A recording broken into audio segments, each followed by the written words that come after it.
Good afternoon, y'all. This is April from Backwoods Spirits Healing. Um, this video is on you have to heal the inside before you can heal your body.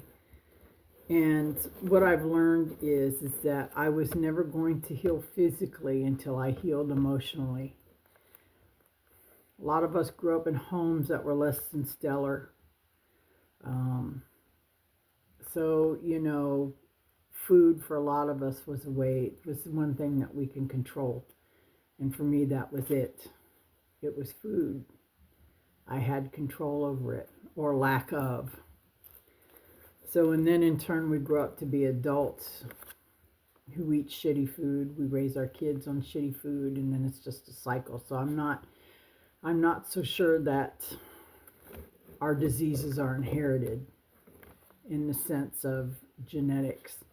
I'm kind of, and like this is my opinion solely, I'm kind of leaning towards that it's inherited in the sense that these are habits we picked up from our families, who picked it up from their families. And so I honestly believe, like my generation, I'm Generation X, that they start indoctrinating us with the shitty food, okay? The TV dinners and shit came out in my mom's generation. And so we grew up on this stuff. And we pass it on to our kids because we're out working. And so we need stuff that's quick and easy to feed the kids. And then of course, and the point of this is that it's shitty food. Okay? What if diabetes isn't inherited? What if it's because it's shitty diet? Okay, oh, my parents were diabetics. Now I'm a diabetic. Well, what if it's how you ate growing up? What if that's the cause? All the garbage in the American food is just that. It's garbage. On my food journey, trying to find ways to eat healthy, everything is corrupted. Everything, all the food is got garbage in it. Do you know how hard it is to try to eat clean? The only option you really have is to find others who are either growing their food naturally, which is something you have to do. My husband and I do it. You have to find people who don't, who are on the same wavelength, who are sick and tired of eating crap food, crap diets, crap meat, and I'm finding that there are people out there who raise their meat without all the bullshit in it. There are people out there who grow their own food without all the bullshit in it. And I don't know. But what I've learned is, and like I say, this is just my opinion, that I don't think necessarily that these diseases that are so rampant now are necessarily genetic. I believe that they're more habitual. And so we have to change how we look at food. We've become a nation who is obese and sick, and they prefer it that way. The man prefers it that way because how else? They can't make money on dead people and they can't make money on healthy people. So make money on sick people. So you keep them sick. You mess with the food. You mess with the water. Okay? What else is there? Then you stay sick. So another thing, I'm touching base on is that another thing that I've learned is that your illness can heal you. And I mean that in the sense that a lot of times you get a diagnosis of whatever, cancer, diabetes, cirrhosis, whatever it is. And once the initial shock wears off, you finally start looking at your life and realizing what's the most important thing.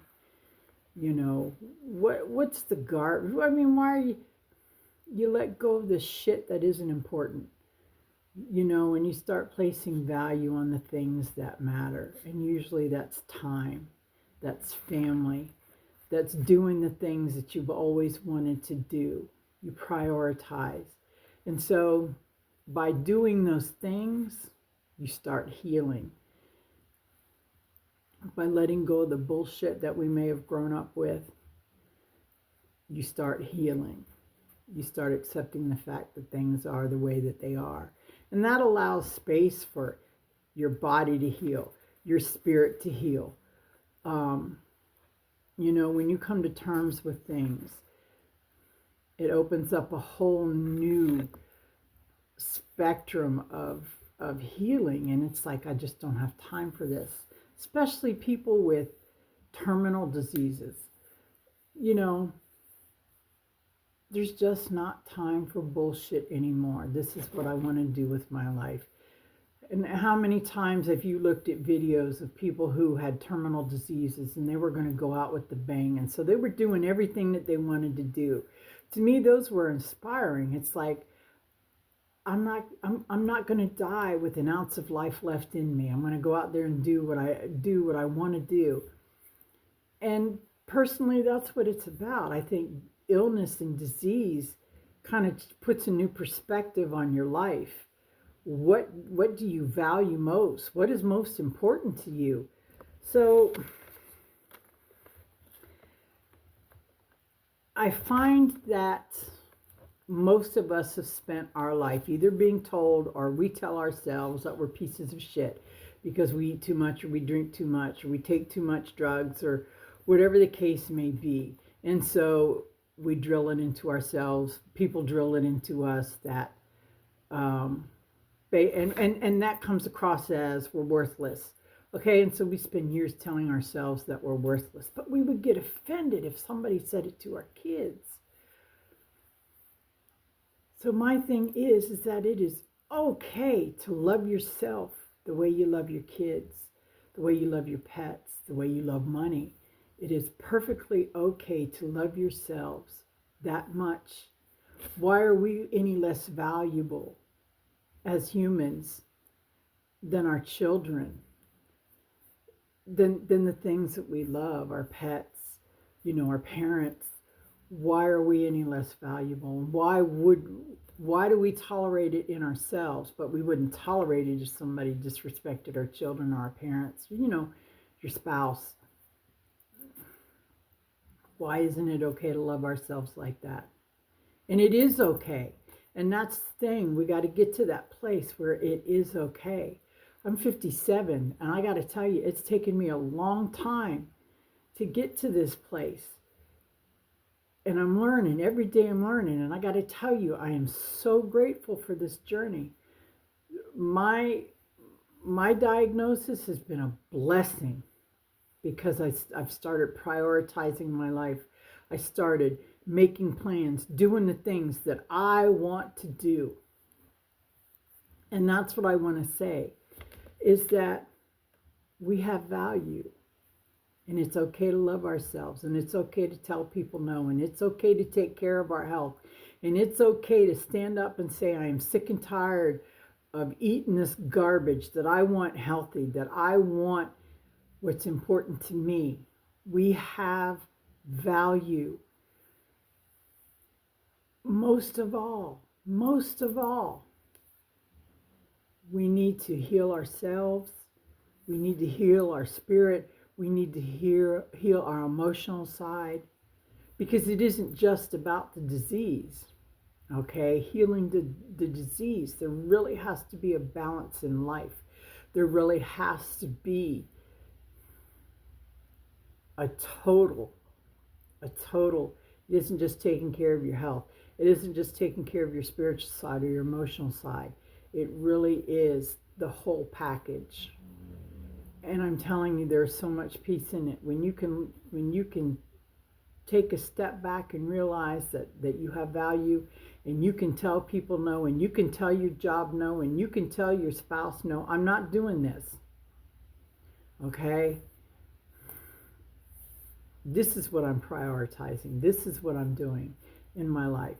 So anyway, I don't want to keep rambling on the same thing, but please reassess your lives, Think about what's good in it.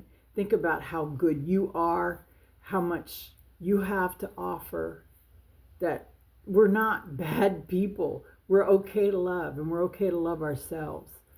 Um, that's just the message. Take care of yourselves. People want you. People love you. They want you around, believe it or not. So anyway, go out there and have a good day, and know that you're in my thoughts, and I love you guys. Peace.